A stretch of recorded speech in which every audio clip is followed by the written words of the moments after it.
Ya, saya sendiri. Perkenalkan, saya Hilma. Ya, ada yang bisa saya bantu? Saya mau beli burung. Oh ya, silakan dilihat-lihat dulu Mbak. Mau pilih yang Iya. mana? Ini cuma ada 3 apa Mbak? Iya, udah pada dibeli, ini tinggal 3. Oh gitu. Coba yang ini Mbak. Oh iya, nanti saya ambilkan dulu. Nah, ini dilihat dulu.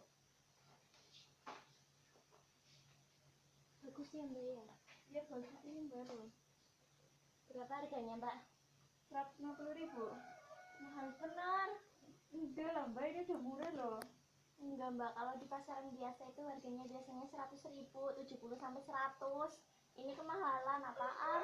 Ini bedain burung yang lain loh Mbak, di lehernya itu ada tanda khusus loh. Ini tetap enggak Mbak, tetap enggak bisa. Ya udah, bagaimana kalau 130? Enggak Mbak, saya maunya 100.